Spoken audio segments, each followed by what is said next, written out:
company specializing in training, coaching, and personal development focused on emotional intelligence, positive psychology, and neuroscience. Robin has over 40 years business and commercial experience, helping executives and leaders develop business performance through increased self-awareness and understanding of others. Robin is the author of 2 business books in the Authority Guide series and has developed an experiential coaching methodology, Images of Resilience, to support cathartic conversations around resilience. Robin has developed the most comprehensive range of emotional intelligence online courses that are available on the internet. These courses cover such topics like leadership, teamwork, conflict management, resilience, and communication skills. The courses are very fun and engaging, and it has been taken by over 250,000 learners in over 190 countries.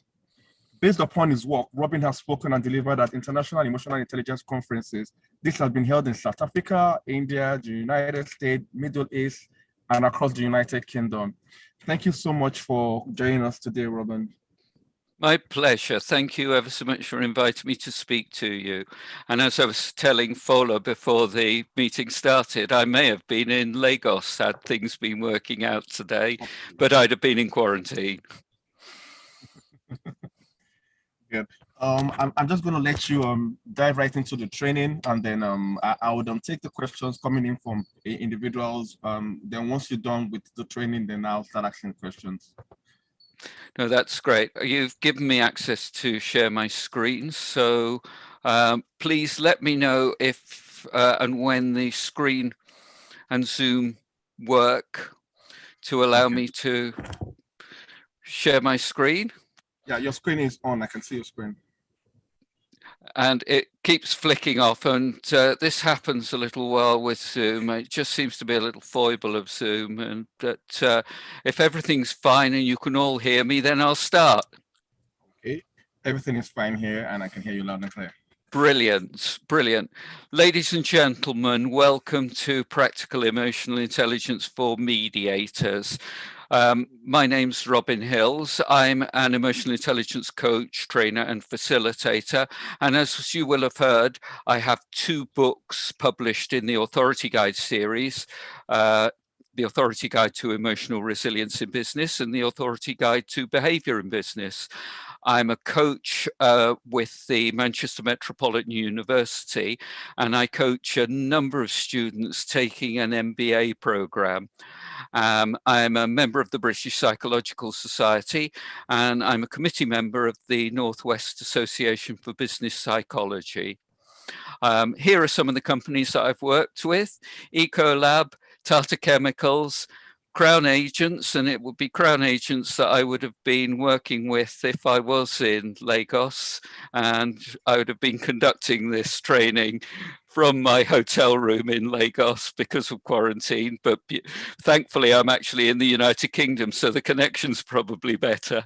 I've also worked with Bentley. I've worked with Fujitsu. I've worked with many, many companies, but these are probably some of the companies that you've heard of. And I do a lot of work with the National Health Service in the United Kingdom. Now, for those of you who weren't listening, or those of you who do but may have forgotten, my name's Robin Hills, and I'm very fortunate to have 2 concrete nouns for a name. A robin is a little brown bird that lives in the gardens of Europe, and it's got a bright red breast. And you will often see the robin around at wintertime. It stands out in the gardens in the wintertime, and it eats worms and seeds. It's quite territorial. It's also our national bird here in England, and you'll see the robin on lots of Christmas cards. So I'm very fortunate in having that as a name, and Hills, a couple of hills in the background. So you can see I've put together a logo to try and help people remember who I am.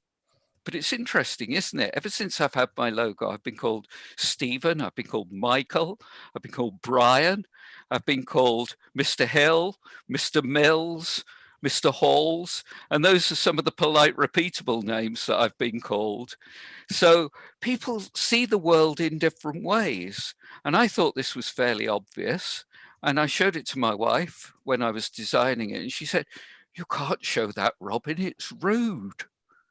And I showed it to my father, and he said, "Well, that's all very well, Robin, but why have you got a seagull on there?"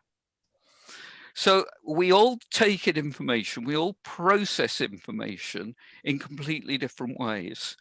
This is my company, EI for change. You would think that that would be fairly obvious, emotional intelligence for change. Yet, why is it that the banks, the tax office, the National Insurance Organization, insurance companies all refer to it as E14 change? Well, they're used to working and thinking in numbers, so we have to forgive them. E14 is a light fitting, and you'll see I make the most of this as we go through our presentation, because I've got a little friend who helps me in my presentation who is a little light bulb robot. So what are we going to be doing today? This is going to be a training session. I'm going to be talking for about 15 to 20 minutes, but I really want this to be of value to you. Here we have E14C, my little friend, the light bulb robot. So what are we going to be doing today? What we're going to be doing is defining emotional intelligence. There's no point in us talking about emotional intelligence without really having a clear understanding of what it is. Let's have a look at evaluating the core components of emotional intelligence, but let's make this practically relevant to mediation. Let's recognize what's involved in working with emotions and the emotional climate. And also, let's explain some advantages and disadvantages of emotional intelligence. Now, there's a lot in that. That would probably take at least an hour to 2 hours if I was running an intense workshop. So I'm really going to top line it today. But this is a training session, so this is up to you to get the most from it. And I'm going to leave time at the end for questions. So the first question that I've got really is, am I emotionally intelligent? Now, those of you who weren't here for the discussion that I had with Fola at the beginning won't have heard a lot of what we talked about, but it doesn't matter. Am I emotionally intelligent? Well, if I answer yes, it's rather arrogant and self-conceited and suggests there's no room for improvement. And if I answer no, what am I doing talking to you about emotional intelligence? The question's not quite right, but the answer is it's work in progress. I'm still learning, I'm still growing, I'm still developing my emotional intelligence. And there are times when I'll go into a situation and I'll engage with people and I'll talk to them in depth about what it is I want to talk to them, and I'll listen and I'll come away and think, hey, that went well, Robin. And there are other times when I'll go into a situation and, you know, I'll completely screw up. I'm human like you, so still get it wrong.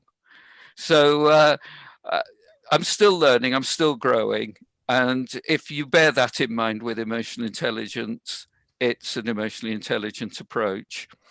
Now, Forbes magazine ran a survey at the beginning of 2019. What are the skills that you're going to need to succeed in the next 10 years, in 2020? This was before we even knew about the pandemic. And interestingly enough, the results of the survey are still relevant today in 2021 and will be for the rest of the decade. Now, it would be very interesting if you could perhaps pop in the chat box, what do you think the top skills are going to be for the 2020s? Just pop them into the chat box, what you think it would be. Hopefully I'll be able to see it. Just have a guess.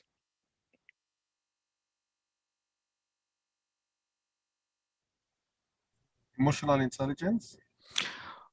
Well, you'd think that would be one of them, wouldn't you? You'd think that'd be the top one. Nope. Creativity? But let's have a look at him. Yeah. First one's creativity. The second one is persuasion. How do you persuade and influence people? Third one is collaboration. How do you work with people at a collaborative level, team working? Fourth one is adaptability. Now, we've all had to adapt quite rapidly over the last 18 months, and no doubt that will continue over the next 18 months and beyond. But coming in fifth was exactly what you would think it would be, emotional intelligence. Now, I'd actually suggest to you that emotional intelligence shouldn't be on the list, or if it is on the list, it should be at the top of the list, because underpinning all of the skills that you need in 2020 and beyond is emotional intelligence. You cannot do any of the skills without emotional intelligence. You can't be creative, you can't be persuasive, you can't be collaborative, and you can't be adaptable if you don't have emotional intelligence. So whilst emotional intelligence is on the list, it's actually far more important than people give it credence. So let's have a look at defining emotional intelligence. And this I've taken from the work of Daniel Goldman, and he published his books 25 years ago. And his books brought the idea of emotional intelligence into the public domain.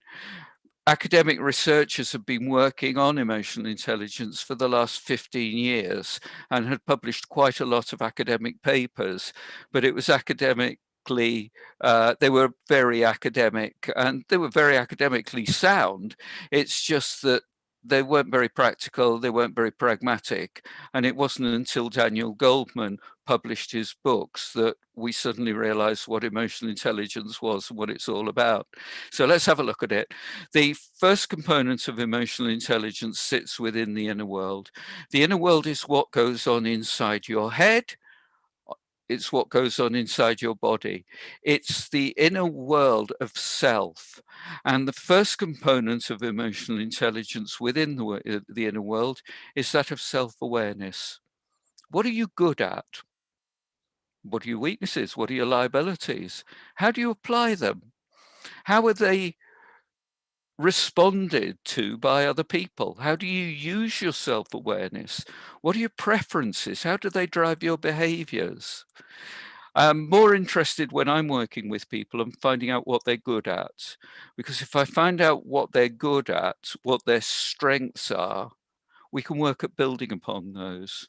So in terms of mediation, really, when you're focusing on working with people, let's not find out what their weaknesses are. Let's not find out what their limitations are and try and take those. Take something that's bad and make it not bad. Let's take something that's good and make it brilliant. So if you can identify what people are really good at, you can help to support them far better. Now, the other component of the inner world is around self-regulation. How do you manage yourself? How do you control yourself? Do you say the first thing that comes to mind? How do you react emotionally to situations? Do you allow your emotions to drive your thinking and drive your behavior? Or have you got the ability to utilize your intellect and control your emotions in an appropriate way to use logical analysis in order to get the best out of a situation? Now, as mediators, you will have a high level of intellect, high level of cognitive intelligence. Utilize that. Emotions contain information. What information is the emotion that you're feeling telling you? How do you apply that? Now, when you're working with people, they will be in emotional states. What is the information around that emotion? How can you work with that? So that's what's going on inside your inner world. Nobody knows what goes on inside your inner world, but what they will see is your behavior and the way in which you react to situations. And emotional intelligence takes place also in the outer world. That's the outer world of people, things, and events. So the outer world is looking at things like empathy. How do you see things from other people's perspectives? How do you relate to the way that they are emotionally engaging with their situation? Because that's important. Now, empathy is not sympathy. Sympathy is, if I feel sympathetic towards you, I'm taking a position of superiority. When I'm empathizing with you, I don't necessarily have to agree with you. All I have to do is to understand you, why you're thinking that way, and do it without judgment. Vital skills for mediators. So empathy is a core component. And the final component of this quadrant here are social skills, or is the social skills. So social skills, how you engage with people, how you communicate with people, how you collaborate with people, how you manage conflict by communicating in an appropriate way on a one-to-one basis, in small groups or in large teams. The awareness of emotional intelligence is awareness of self, and awareness of emotional intelligence is awareness of other people. So awareness is about self-awareness. Awareness is about empathy, so it's understanding other people. And emotional intelligence is all about action and behavior. How do you act and behave? How do you manage your emotions in order to engage with other people? And how do you work with other people utilizing your social skills? So how do you act and behave with people when you've got all this information? Now, if you were to search on the internet, you would readily and very easily find this quadrant as it sits. When Daniel Goldman published his first book, he added another component, which he subsequently dropped from his other books. And the reason why he's dropped it is because it's very difficult to define and very difficult to measure. And that component is motivation. And it sits in the middle. And I think it still remains a vital component of emotional intelligence. How do you motivate yourself to have this awareness of yourself? How do you motivate yourself to act in appropriate ways? And how do you motivate other people? So motivation, I think, sits right at the middle, but motivation is very difficult to measure. And with Daniel Goldman moving into the field of psychometrics and psychometric analysis, you can't easily measure it. So anyone can become angry. That's easy. But to be angry with the right person to the right degree at the right time for the right purpose and in the right way, that's not easy. I'd like you to think about who you think would have said that. And you may be surprised to learn it was said by Aristotle back in ancient Greece. So the ancient Greeks knew about the importance of self-regulation then, 2,500 years ago. We still can't get it right today. Now, I work in the field of emotional intelligence. I should know about how to do this, but if anybody knows how to do it at all, can they let me know, please? This is incredibly hard. Anyone can become angry. Oh, that's easy. But how do you use that anger? And how do you work with it? How do you work with the anger of other people when you're actually mediating? And the important thing is not to try and suppress it. So emotional intelligence is not about catching and suppressing emotions as they begin to surface. Remember, these emotions contain data. How do we utilize that information in an appropriate way? Emotional intelligence is not about being nice. It's about doing the right thing. And I'll have to leave you to define what the right thing is. So emotional intelligence at work is about bringing the emotions to the surface. I can see you're very angry about this. This is causing you some intense anger. Tell me about it. So it's proactively understanding the meaning of emotions and the impact that the emotion is having, perhaps in your team at work, perhaps on your clients, perhaps on you. And it's understanding the meaning and the impact that it has on performance, your performance and other people's performance. Now, being faced with anger is not nice, and I do appreciate it.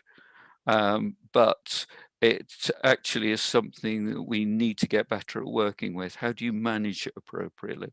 Recognize it. It's an important emotion.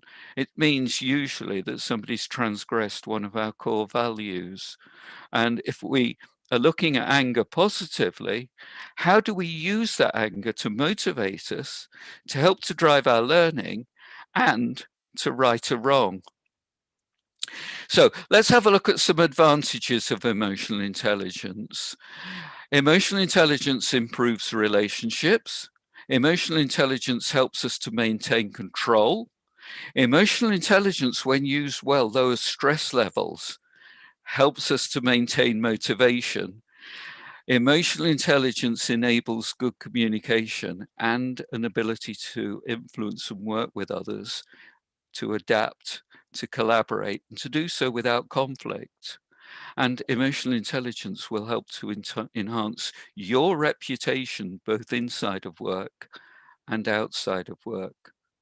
There are some disadvantages, and we'll cover these very briefly. Emotional intelligence can't always be learned, though it can be developed. Now, all I'm doing today is giving you more insights around emotional intelligence. That's all I can do. It's up to you to go away and develop it. Certain attributes can't be developed through emotional intelligence, and emotional intelligence isn't the answer to everything. Attitude is one thing that is independent of emotional intelligence. Unconscious bias is something which is can't be attributed to emotional intelligence and can't be developed.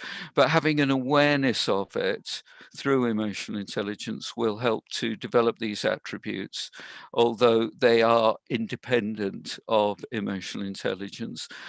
Emotional intelligence is sometimes dismissed as just another management fad, and I've heard that from a lot of senior leaders, and usually it's ridiculed by people in senior positions, and often they have very low levels of emotional intelligence, but my emotional intelligence doesn't allow me to tell them that. But emotional intelligence, as I've said, has been around for 25 years since Daniel Goleman published his books, and 25 years before that, it was even being recognized as being important. So it's not going to go away. And I'll leave you with a final thought, and you might be a little bit concerned about this. It's not relevant in every job. Certainly if somebody's working on a factory floor, just packing chickens or whatever, it's not relevant in that particular role. And it's not relevant in some academic researchers' roles who are not working with people. But as soon as you've got a leadership role, as soon as you've got a management role, as soon as you're engaging with people, then emotional intelligence is important. And you've got to be careful with emotional intelligence because it can be used to manipulate people. And I'd like to leave you with a final thought that might scare you. Donald Trump has high levels of emotional intelligence when he wants to use it because he's a master at manipulating people emotionally. Let's have some questions. Thank you so much, Robin. That was right on time. Was it? Yes, it was on time. I'm glad about that. So people can go about their Saturday as well. I'm going to start. I think we have people that got questions. So I'm going to allow Fola. He has a question to ask. So I'm going to let Fola ask his question real quick. Fola, you can unmute yourself and ask a question. Okay, thank you so much, Robin. Beautiful presentation, and I enjoy, and I like the way you kept it simple and easy for everybody to understand. That was excellent. So now my question is this, Robin. The concept of emotional intelligence in the wrong hands can be a sword, in the right hands can be a shield. Now, when you equip mediators with emotional intelligence, don't you think, this is me trying to be a conspiracy theorist or a devil's advocate, don't you think we are encouraging mediators we're encouraging mediators to ensure things go their way without the parties actually knowing that it's going their way, because emotional intelligence is a skill. I can manipulate the parties into an area I want them to go to without them actually knowing to.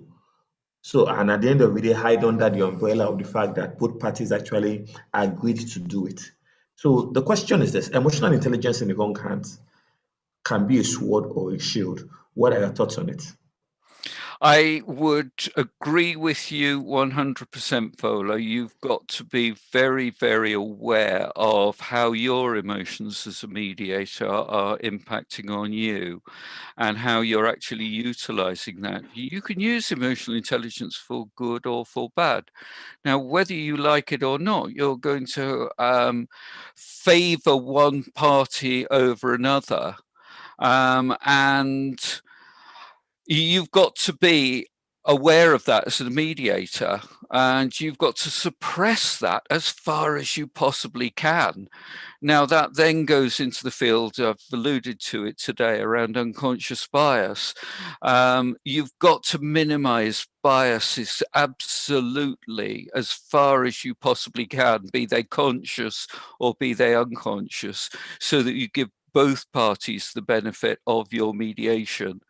And so you remain as completely objective as you possibly can. And I think the important thing and the difficulty for you as a mediator is to remain objective, to take any judgment out of any of the influence that you have to favor one party over another. And again, I've just got to repeat this. I've said it so often. This is very, very difficult. It's very easy for me to say this. Very easy for me to say it. It's very easy for you to hear it and logically accept what I'm saying. It's very difficult to do this in the heat of the moment when emotions are very intense. But I think we've got to drive and we've got to strive to doing the best that we possibly can. And I'm very trusting of people. I expect people to engage with me in the most appropriate way. And I've just got to watch it, because I can be manipulated and I can be taken advantage of. And I've just got to make sure that I don't let people take advantage of me. And I would suggest that that's something that you do as well. You've just got to be aware of when enough is enough and you think, right, let's enough is enough. Let's stop this and let's put my foot down and let's stop being manipulated here. I hope that helps, Fola. Oh, yes, it does. Thank you so much. Thank you so much for that. There was a comment with regards to if this video can be seen. I've just answered the question. Yes, this is actually being streamed live on the YouTube, so you can always go there and watch the video. The name of the channel is Fortify Mediation Academy channel on YouTube. Okay, so I have a couple of questions for Robin as well. Robin, there's always this talk about IQ, that's intelligent quotient, and then there's EQ, emotional quotient. I just want to ask, out of these two, my understanding is IQ is how much intelligent you are, and then EQ would be how intelligent you are with regards to emotion. In both of them, putting it to you, which would you say is the most important? I think, well, I'm going to say EQ, emotional intelligence, but it's been proved again and again and again that the more emotionally intelligent you are as a leader, the more emotionally intelligent you are as a mediator, the more your career is going to progress. Emotional intelligence is separated from IQ. You get the job that you're doing at the moment. You became a mediator because of your IQ. You actually will get promoted and you'll get good performance and you will get more satisfaction from your career through your emotional intelligence. And when you go for your next role, wherever or whenever that will be, you will get that role because of your emotional intelligence, not because of your cognitive intelligence. Can I just add a subsequent thought to that question? We talk about IQ and EQ. They're not correlated. So that means if you've got high IQ, you don't automatically have a high EQ. But I think the important thing is if you've got high IQ, you've got a head start. Emotional intelligence is being smarter with feelings. And a further thing that I would like to add is EQ and EI. Oh, what does that mean? Don't they mean the same thing? Well, emotional intelligence, often they're interchanged quite readily. And my definition is emotional quotient is what can be measured of emotional intelligence. So it's what can be measured through psychometrics. And as I've said, emotional intelligence is slightly broader than that because it brings in other things that can't be measured, such as attitude and such as bias and understanding around preferences and things like that. Okay, thank you so very much for that, Robin. I have another question for you. In mediation, when we get trained for mediation, this word comes up oftentimes, which is active listening. How do I connect active listening to emotional intelligence, or is that something that comes up also with emotional intelligence? I believe so. I do think so, but I want your own take on active listening. Active listening is a key fundamental part of empathy. Because you cannot empathize with people unless you can actively listen to people. And active listening is not only hearing the words, but understanding the meaning behind the way in which the words are being used, understanding the emotion and seeing it and hearing it from other people's perspective. Now, when we talk about strengths and weaknesses, I'm going to share something with everybody, and I'm quite pleased and quite proud to share this. I'm actually mildly to moderately deaf. I lost my hearing, it seems, it's in my mid-20s, and it wasn't picked up for years and years and years. So I had to learn compensating mechanisms. So I've actually, when people talk to me, I'm really listening very, very hard so that I don't miss anything.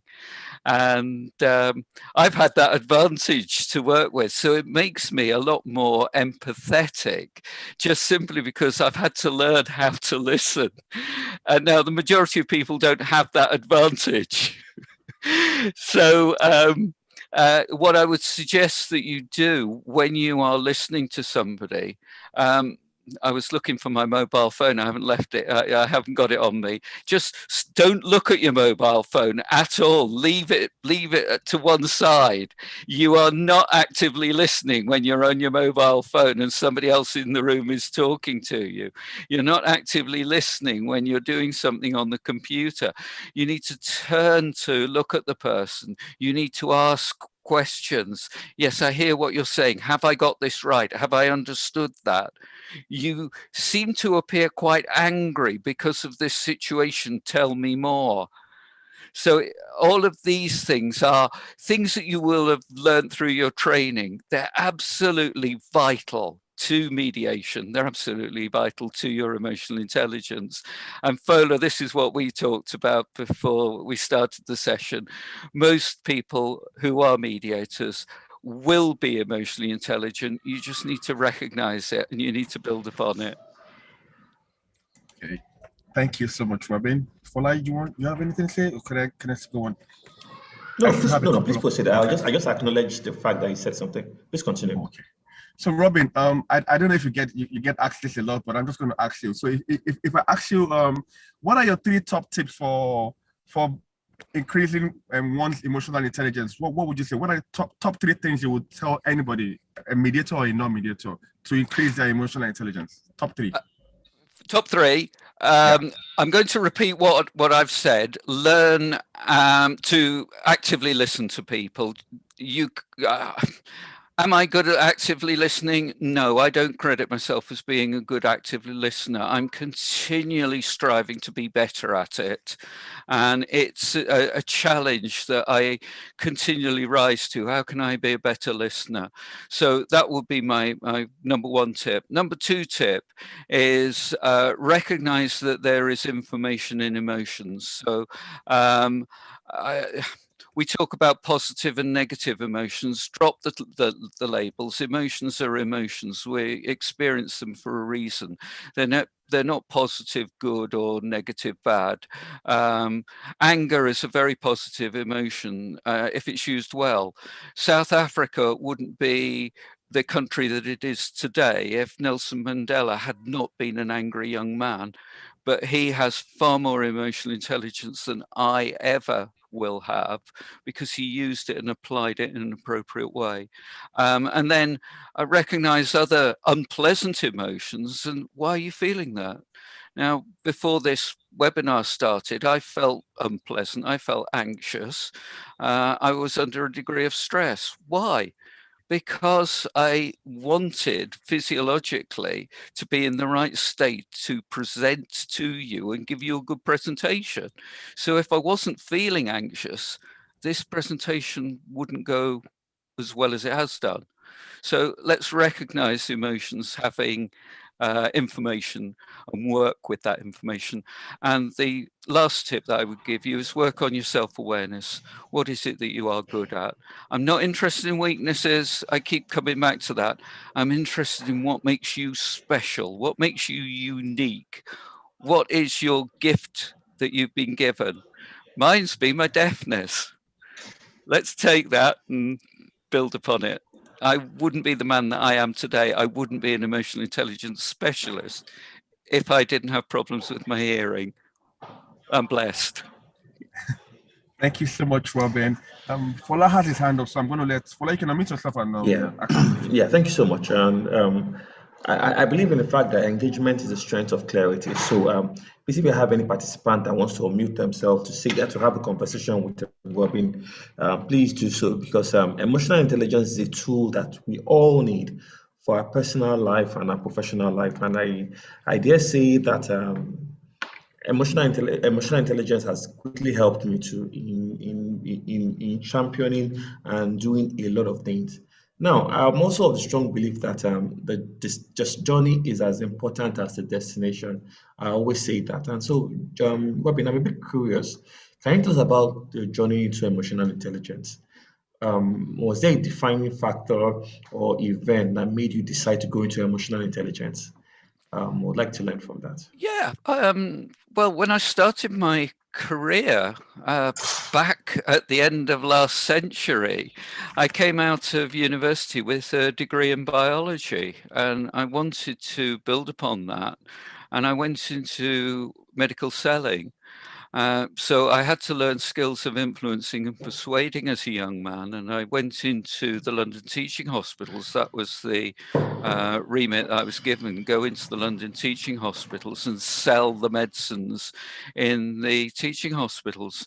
Now, many of the doctors that I spoke to had a lot of time for me and were very interested to learn and were very knowledgeable and very experienced, and they shared that with me, and we had some great conversations.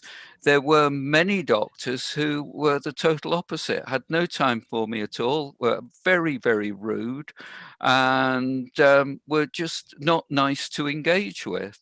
Now, why was that? They were intelligent people. They were probably, or more often than not, working in the same branch of medicine. But what drove them to have that problem with me? And it wasn't until I moved up to the northwest of England and took up a leadership role, and I came across Daniel Goldman's books, that I realized it was emotional intelligence. Now, my role was made redundant, and I looked at my skill set and thought, well, what I'm really good at is empathizing and helping people to develop, guiding them on their journey and helping them to recognize their special gifts. And so I trained to use a lot of personality and psychometric assessments, worked in career development and career management, and set up my business about 15 odd years ago, and it's just gone from strength to strength to strength to strength to strength. Now, if you won't be able to pick up a paper or go onto a job board and look for an advertisement to become an emotional intelligence facilitator or trainer. I made the job up. Wow. Wow. Thank you so much, Robin. I was actually Okay, so going to ask. yeah, interesting. Oh, okay, Derek, it's actually a follow-up. Can I just ask this, then Go on. continue? Go on. Yes. Please go on. So now, based on based on your knowledge of emotional intelligence and how you see emotional intelligence from when you started and where we are now, how important how do you see the future of emotional intelligence in the not too distant future, as far as its infusion in almost all areas of life? Because now people are using the word emotional intelligence. Before, the word emotion and intelligence were never put together. So now that where we are now, you're discussing emotional intelligence, talking about awareness, talking about conscious, subconscious reasoning, and all of that. How do you see emotional intelligence in the distant future? I think that the pandemic has actually focused everybody around various aspects of emotional intelligence, whether they attribute that to emotional intelligence or not. But we're now recognizing far more around the fact that it's emotions which are driving our thinking and driving our feelings and driving the way in which we're engaging with the situation that we find ourselves in. I don't like the situation any more than you do, but there's not a lot that I can do about it other than keeping me, myself, my family as safe as I possibly can, yet engage with the world in the appropriate way. So I'm a great believer in the fact that we will, as a human race, come out of the pandemic better because of it rather than despite it, and to really layer on a lot more of the future. I see the future opening up not in terms of emotional intelligence, but with regards to spiritual intelligence. Let's try and understand spiritual intelligence, because that is something that will see emotional intelligence evolve into, or that will become far more important in the next 25 to 50 years. I don't think the world's ready for it at the moment, but I do see that that's going to be fundamentally important towards the turn of the century. Wow. Thank you so very much for that. That's just something like that. That's new to me. Spiritual intelligence. Whoa. I'm going to do a bit of research on that and see where that takes me to. No, Thank you but so much spiritual for that. intelligence is almost like religion. Well, Or what do you think, Robin? Is that a religion? it's not a religion. Emotional intelligence is not a religion, and spiritual intelligence is not a religion either. But I think we've got to look at how we as individuals are engaging with the world and how we're engaging with nature. And it's looking at our relationship with God, whoever or whatever you perceive him or her to be. And it's actually recognizing that we are fundamentally energy, and it's utilizing that energy in an appropriate way. Now, I don't want to get all metaphysical with people, but this is backed up with quite complicated science. We are basically human beings engaging in a world, and most of us are working to do the best that we can for ourselves and for our family, and to do it in an appropriate way. How can we do it for the best of humanity as a whole? How can we do it for the best for the world as a whole? How can we leave a positive mark on the world rather than draining the resources? And I think these are some of the questions that we need to answer as we move forward. forward into the future. And we don't have a lot of time to do it. And I think the pandemic will help to sharpen and focus our minds on this. Now, you probably didn't expect that. Well, I wasn't expecting to go there, but let's get back to emotional intelligence. I've got a question here from Benjamin. Can you give 2 or 3 characteristics of emotional intelligence? Let me just go back to Benjamin and say the characteristics that I would look at are utilizing emotions well, managing your emotions, and having an awareness of the impact of your emotions on other people. So it's how your emotions drive your thinking, and how emotions drive your feelings, and how emotions drive the relationships that you build with people, and how emotions affect the decisions that you make. Thank you for that. My final question would be something I've often come across when I go through your page or see any of your training. It's emotional intelligence resilience. Yeah, I don't have an understanding of what that means, but I'll allow you to shed a bit of light on that. Yes, I pronounce it resilience, and it's a word that is used a lot here in the United Kingdom to really try and encourage people to be less stressed and engage with their circumstances at a better level. And I'm choosing my words here because I think the issue with resilience as a topic, it comes from material science. It's the ability to adjust your reactions to events in order that you come out of the event better and stronger because of it. Usually people talk about bouncing back. Well, emotional resilience is not about bouncing back. It's having a realistic, objective view of the situation. Like I say, you may not like the situation, but that's what the situation is. It's having a deep-seated set of values and an understanding that life is meaningful. Back to spiritual intelligence, but it's also about having the adaptability and creativity to work around the situation that you find yourself in. So it's how do you come out of a stressful situation stronger and better because of it. So it's not about bouncing back, it's about actually learning and growing through a situation. I've got to say, you might not like the situation that you find yourself in, but if that's what life has dealt you in terms of what you've got to work with, you've got to work with it. And emotionally, you've got to use your emotions in the most appropriate way in order to work with it. Thank you so much for that, Robin. I'm just going to someone put a comment or giving us a link to what spiritual intelligence. That's brilliant. Thank you for doing that. That was Oba. Thank you.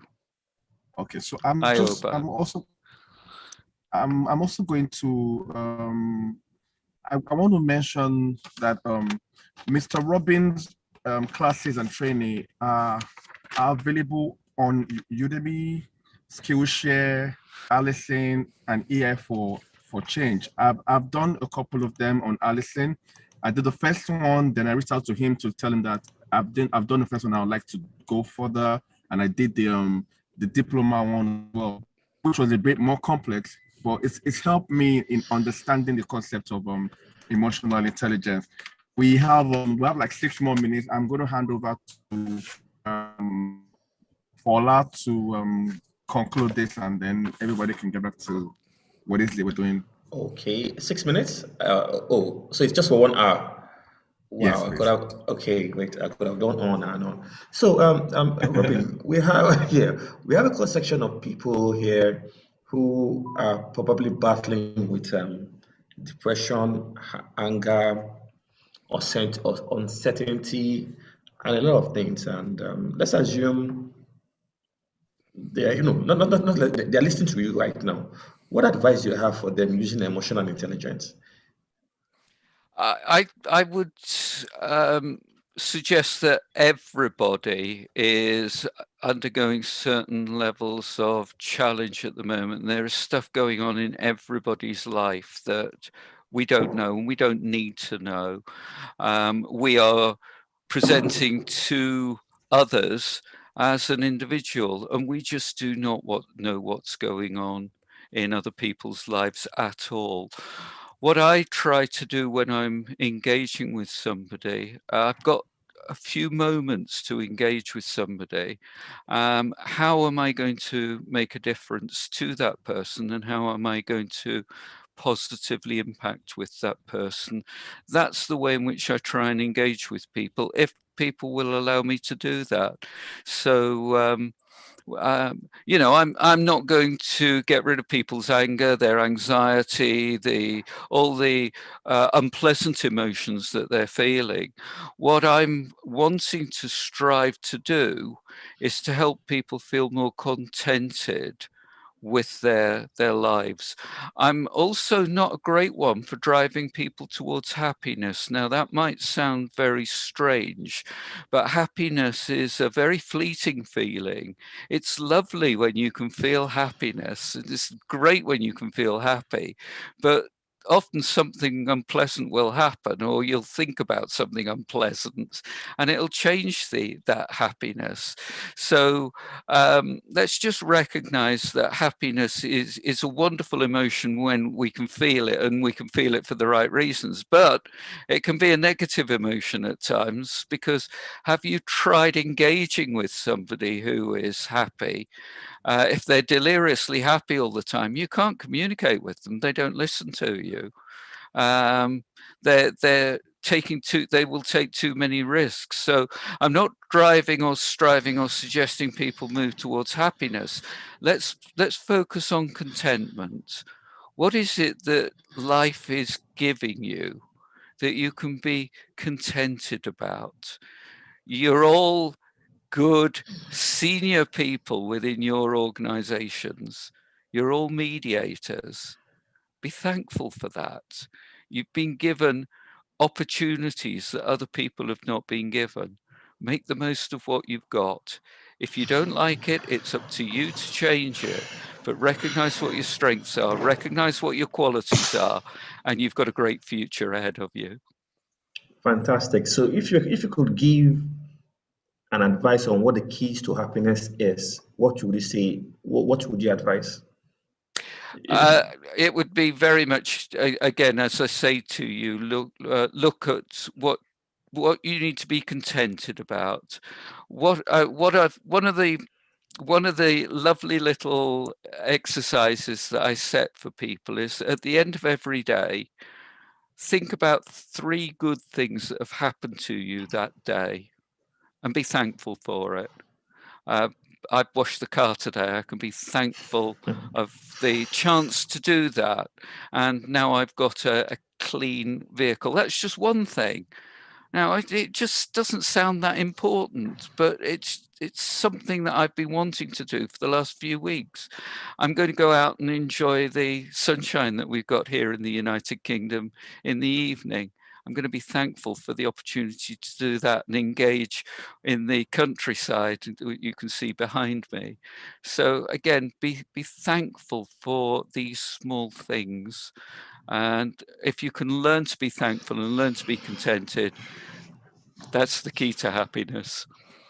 Fantastic. So the concept of contentment and gratitude are intertwined. Is that what you're trying to say? Or are they Yes. different? Okay. Yes. Fantastic. Fantastic. Look, I'm going to say this again, and I've said it throughout the conversation today. Excuse me. Emotional intelligence looks incredibly simple. It's very, very hard to get right, but you're probably better at it than you're giving yourself credit for.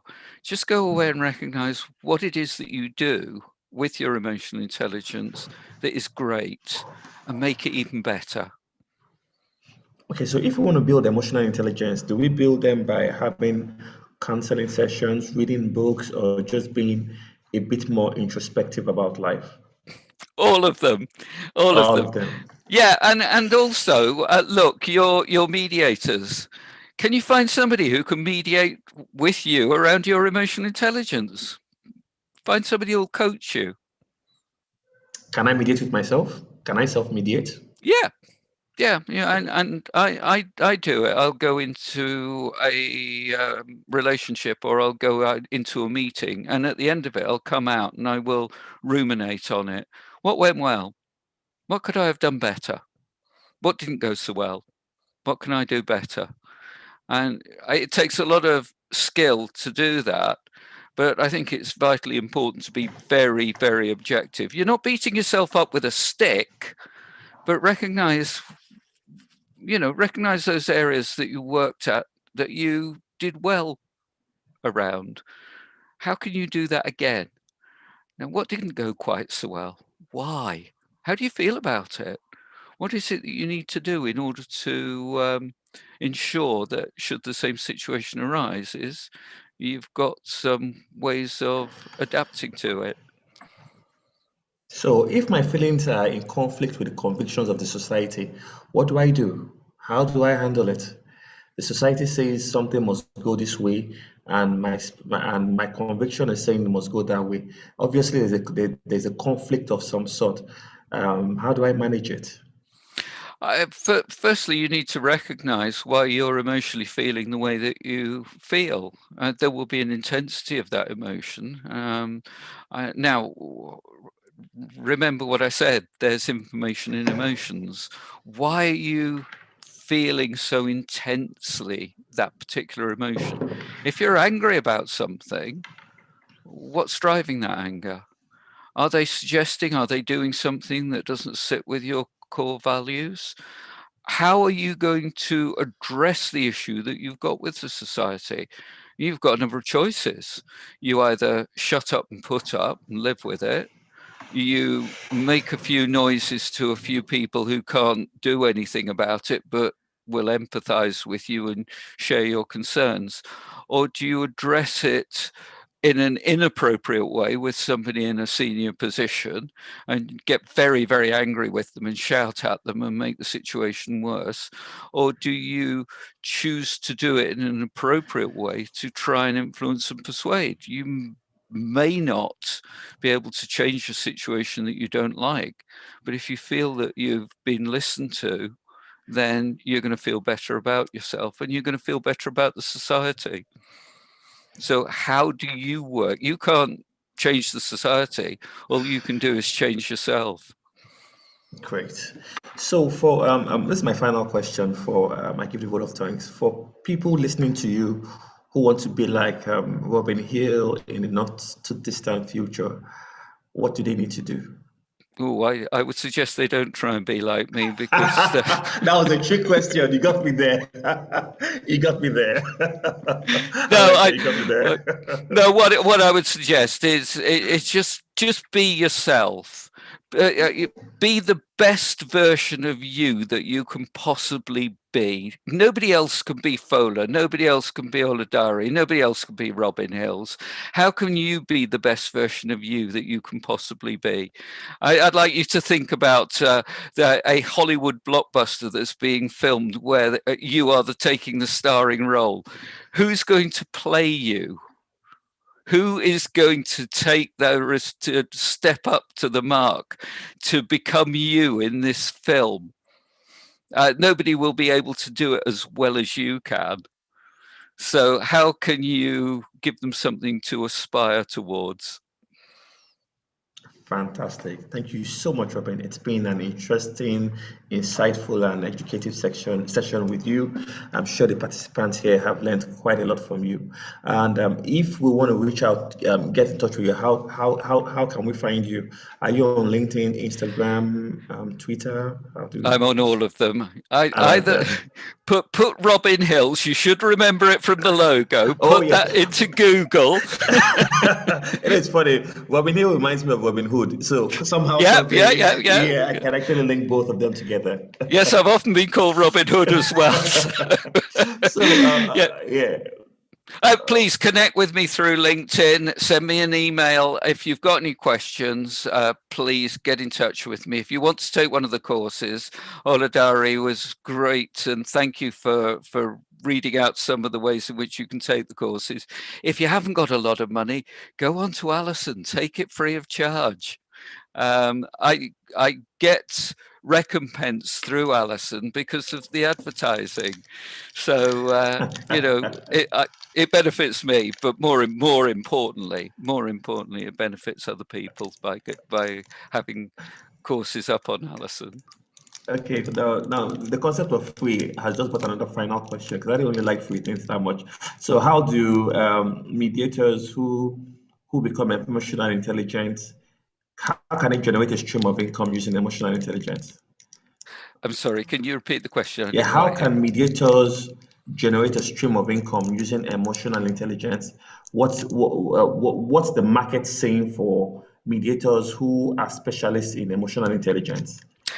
The market will always be driven. There will always be a market for good quality mediators, and good quality mediators will have high levels of emotional intelligence.